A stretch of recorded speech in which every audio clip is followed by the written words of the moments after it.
I spent over $117,000 on Facebook ads this year. There's 3 things I learned that help scale my dropshipping store to $200,000 in sales. If you don't do these 3 things, you'll simply be handing money to Daddy Zuckerberg without getting anything back in return. And I don't know about you, but I want him to give me more than I give him. With that said, let's dive in. Alright, to start this off, be simple and consolidate. In the beginning, I was trying to do an ABO and a CBO. And I know some people will do 2 CBOs, maybe plus an AB, so they might do 2 CBOs, ABO, and they might even try to do some other stuff for like a bid campaign, and they might do some fancy things. Well, the way Meta is going is that the Meta is 1 CBO, maybe 2 if you're feeling frisky, but 1 CBO. Typically this would be for 1 market, 1 product, and like 1 general audience. 1 general audience meaning you're not going after both Spanish and English speakers, for example. So 1 market meaning like United States, could just be North America if you want, and then of course 1 product. You usually do not want to mix products in campaigns, but this is the general way that you go, and you don't need to do a scaling campaign. You don't need to do, like I said, all that other fancy stuff. ABOs are nice to test. Everybody has a different method. Some people will do that, so I'm not going to say like it's the worst thing to do. But there's been some podcasts from really big marketing agencies, and even Facebook themselves has kind of alluded to just keeping a simple structure. That's why they're pushing the Advantage Plus narrative so hard. They just want to be in control of everything, and the results are starting to speak for themselves. Initially, Facebook kind of doing its own thing was not a great idea, but now it's starting to be a really great thing. And here's an article from Facebook that's kind of talking more about being creatively diverse, meaning different styles of content, very different concepts with the creatives. Meaning, you can see right here, personality first, make creators, experts, employees, actors. So doing very different styles. It can maybe be the same angle, but very, very different styles. Not just here's B-roll, here's a voiceover, and doing that over and over again, just changing the words slightly. Facebook is saying that if you do that and let's say you launch 100 ads that are pretty similar, but the wording is slightly different in some of them, it's only going to count like 1 of them as a real ad, and the other ones aren't even going to get spent. So that's something to think about. You see like personality first creators, maker creators, internal employees, like employees of the company, any experts, see that podcast look, actors. So there's all kinds of stuff. But this is what Facebook wants, and they have been rewarding that from what I'm seeing right now. And the thing is, at the end of the day, you have to just trust Facebook. They know what's best. They have all this AI. They have all the crazy data, right? They're going to try to get you sales. They want you to spend more money. Yeah, they want to burn your money, but they also want you to keep spending money. So if they don't get you results, it's not really a good thing, because then you're not going to keep spending money. So they definitely want to get you results. The question is, can you help them get results? And that's where the great creatives comes in. But keeping things simple, running CBO, just upping the budget. If the overall campaign level is profitable, you can just scale 20% every couple of days, when it's profitable, and you can just go from there. Things aren't that complicated. And with that being said, when you're being simple and you're consolidating, you can run, I like to run what's called the 3-2-2. Let me just write that down. 3-2-2 flexible format. I'm kind of getting away from this and almost doing like a 1-2-2, because I like flexible ads a lot. I don't like just running normal ad sets. I do a ton of ads. This is how I do it. I have a ton of ad sets inside of a campaign. Every time I launch a new creative, I make a new ad set, and I do 1-2-2 flexible. That's if I'm doing 3. With 1-2-2, that means I'm doing 1 video, and then it's like 2 headlines and 2 sub-headlines, or whatever it's called. And then the flexibles is, or like 3-2-2s is 3 hooks, same body, it's different hook, meaning either a different visual in the first 3 seconds or a different voiceover / text with the same visual in the first 3 seconds. And then the 2 different headlines and sub-headlines. And that's a flexible creative. That's what I like to do. I'm kind of getting away from that a little bit in just running normal ads. Some people will just do it a little different when they'll run ad sets, and then they'll throw their ads in there and mix it all together. I like to keep things a little more simple, just to really break it down where I can track everything a lot easier. That's why I like to do a lot of ad sets. So if you look at my ad sets, I have like over 80 ad sets right now. So there's more ads in that, but there's 80 plus ads, essentially, at least, right? And that's for 1 product. So when you're consolidating and being simple, you want to be very conscientious of what you're doing in terms of awareness levels. Meaning, In past, you could do different awareness levels in different campaigns, and people would mix and match things. Here, when we're consolidating everything into one campaign, you have to hit on awareness levels. And with still with the same targeting, all that good stuff, Facebook is going to know what you're targeting based on the copy and the visuals you use, specifically the copy and meaning the voiceover and everything. So what I'm going to start doing is doing one ad set and 5 creatives for each awareness level, meaning unaware, problem aware, solution aware, product aware, and most aware. And I can mix in photos and videos there. So like at the top, it's going to be a longer video, and then the shorter videos. And I'm going to be speaking to the same avatar. So that's like one avatar. Generally, obviously, the unaware is going to be, it's still going to be one avatar, but it's going to be a broader version of the specific avatar. One avatar, and it would be one angle. So if you made it this far in the video, I think you'd be a great fit for the Ecom Syndicate, which is my paid community. You get direct access to me to ask me anything you want. There are some educational videos in here for digital products, for drop shipping. There's also brand building stuff as well. There's over 30 videos in there right now that you can watch and learn from. And then also there's proven frameworks, themes, there's notes, there's tools, that's a lot of stuff that's not publicly shared that a lot of the top 7-figure brand owners are using right now. And so it's going to give you some different systems that you can implement in your business, which will make things way more efficient. And there's also weekly calls when people are free. So if you are feeling like you're stuck drop shipping, or you're trying to get a product off the ground, or you're starting to scale, and you're in this 0 to 50K a month range, or even 50 to 100K a month, I think you'd be a great fit for the syndicates. So there's a link in the description and in the pinned comments if you're interested. And also, if you have not started your drop shipping journey just yet, you're sitting here watching on the sidelines, there's a link for 3 months free of Shopify. I was able to partner up and get you guys a great deal there. So if you have not started a store, go ahead and do so. With that said, let's get back to the banger video. And that's what I'm going to start doing, is just focusing on one avatar, one angle, and this is one ad set. Right, so now you give yourself the best chance, because they can go through that angle. If that's for that specific person, now they can go down the funnel of all the awareness levels, right? They can go down, they can go from unaware, they can go from problem aware. If they just get seen the problem aware, now they can get those other ads if they didn't convert right away. So this is what I'm going to start doing very, very shortly.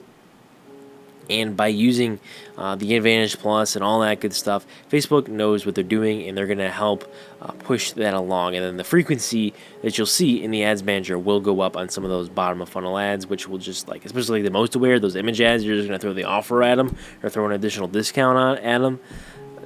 You're going to see those higher frequencies. Facebook knows that, like, okay, we've seen this. You don't need to do interest stacking or anything too crazy. Yes, you can do that, but let's keep things simple. Let's be smart, and let Facebook do the bulk of the work. All right, moving along. Let ads spend. Please, please, please. This is one question I get all the time. Should I cut this product? Should I kill this product? No, it's not the product. And in a lot of cases, you just need to let the ads spend. It's been a day, like 24 hours, and yes, your metrics suck. Yes, your creatives aren't great, but you also just need to let the ad spend so you can get some data. If you have no data to work with, data is king. We're not running a charity here. We need data. You're trying to... Facebook collects so much data on people. You need to get as much as possible. And with data, then you can make data-backed decisions, which will lead to higher win rates, higher hit rates on your ads. And of course, you're only going to be able to do so much. You're not going to be able to fully predict human behavior. Right, you can never do that, but you can make very educated guesses. And how do you get those educated guesses? Through a lot of data. So if you're getting like 100 impressions, and like 4 or 5 and 6 clicks, which is a 6% click through, which is really solid, and it's spent, your CPMs are pretty high first day. They're like $100. That's supposed to be 100. And let's just say that would be what, $10? I think if it's $100 CPM. For 100 impressions, I think that's right. $10 and like 6 clicks. Like, it's not great. Okay, well, it depends. First of all, it depends on your selling price and everything. But 6 clicks. That's all you have. Like, you have 6 clicks. What do you expect? Like, if you don't get a sale, you only had 6 people visit your store. That means they were just interested from the creative. Now your store needs to go to work. So you need to get more data. This means that, especially if you have a smaller budget, you should spend at least 3 days. If the creative is terrible, meaning the hook rate is under 30%. Like it's 20s, like it's under 25, honestly, under 25%. Hold rate is like 2%, 3%. I've had this happen, so it will happen every now and then. You're just completely off. Like it's just gonna happen. Or Facebook doesn't even like want to spend on it. Facebook doesn't want to spend on it after like 3 days. You should just cut it. You can do minimum ad spends of like $5. This is what I like to do. I do minimum spend of $5 per ad set at least. That way I can get some data and I can understand at least what is wrong with this creative. Is it the hook rate? Is it the hold rate? Is it just being really expensive? Is it targeting a pretty broad audience? Did I not go specific enough? Okay, well now I can understand what went wrong with this creative and how I can adjust for the future creatives. You gotta make data-backed decisions. And the only way to do that is to let ads spend. I think you see where I'm going with this now. But yeah, so with 6 clicks, if you 1 divided by 6, let's pull this up on the calculator here. 1 divided by 6, you can be converting at 16%, 17%. Like you're gonna need data, and that's just this. That's only like, okay, let's just even give an example of 25 clicks, and you still don't get a sale. If you did, 1 divided by 25, that's 4%, which is not bad. So you're gonna need a lot of clicks. Ideally, I've been trying to let things spend for 5 to 7 days, specifically 7 days. If things are really bad, though, I'm cutting it. Now, keep in mind, my budget on my CBO right now is $1,500 a day, so I can kind of afford to let things spend a little bit. When some of my other, I have winning creatives already, right?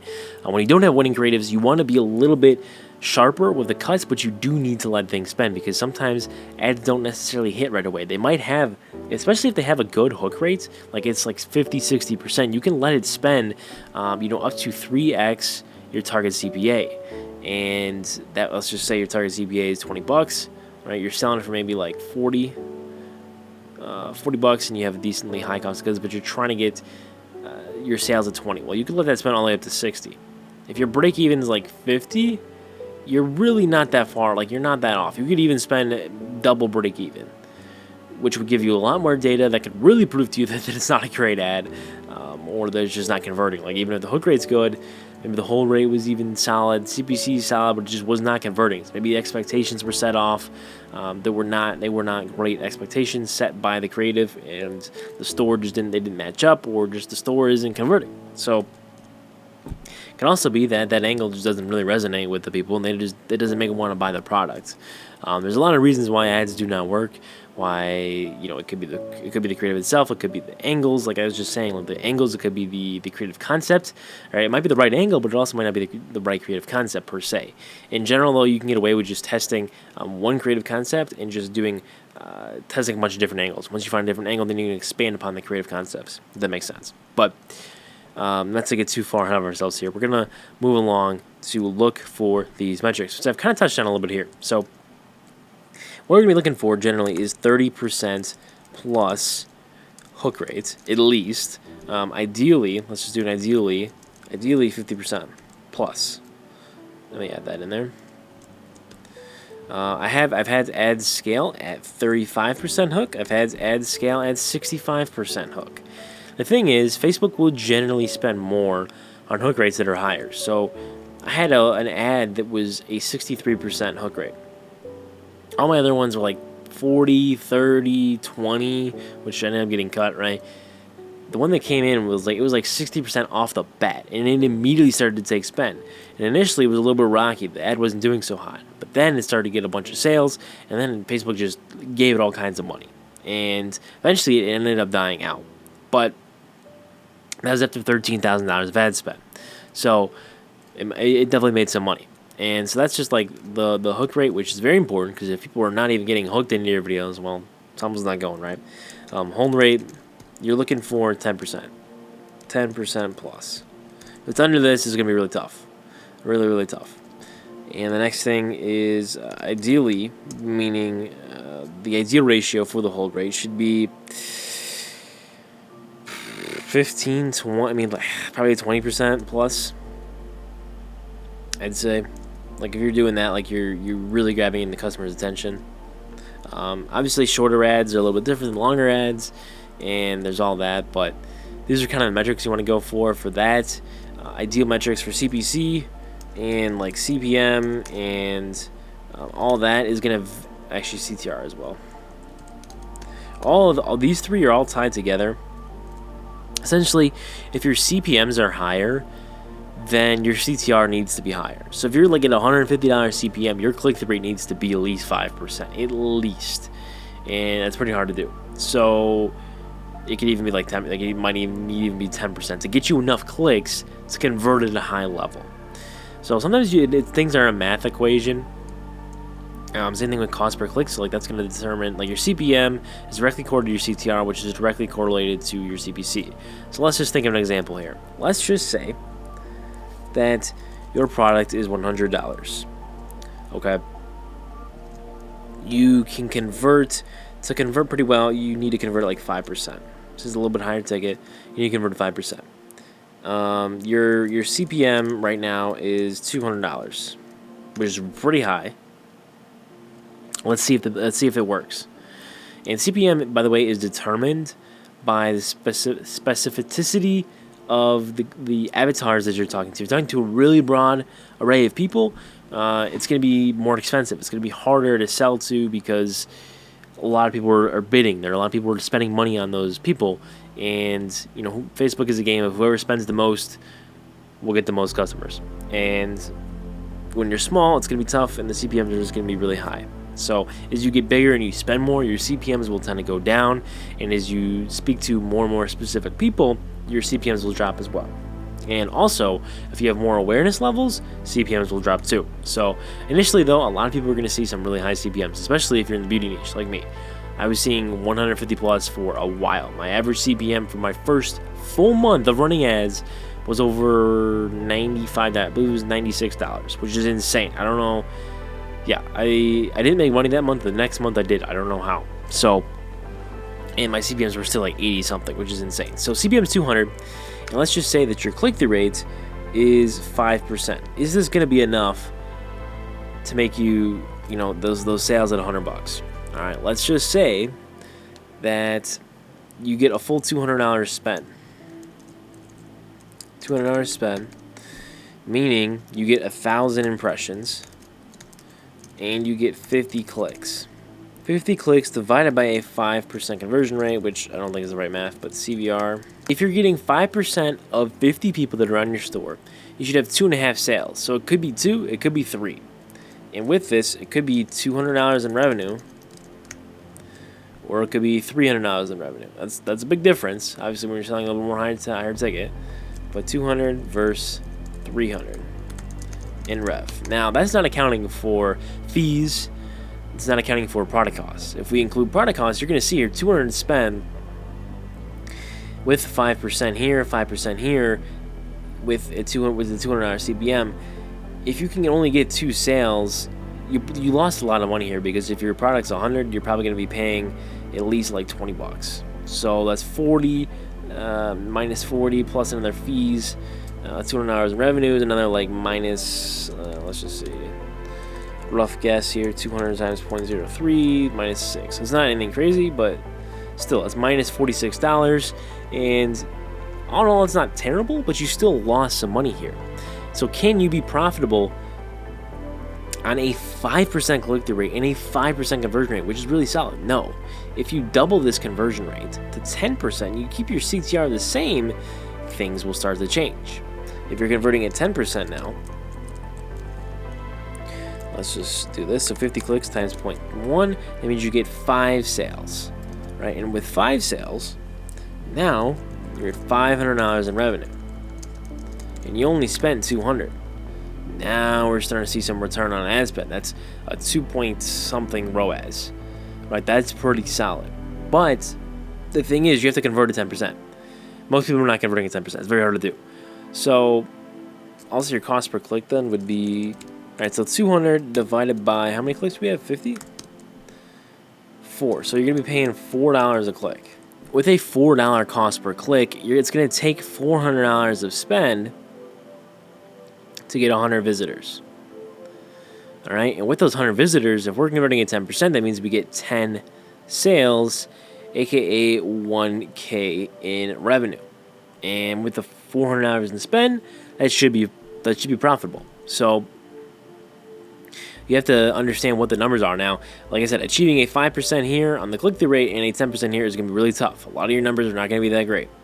These are the numbers you need to hit if you had really high CPMs. So you need to figure out mathematically if your situation could even work, because a lot of times it can't.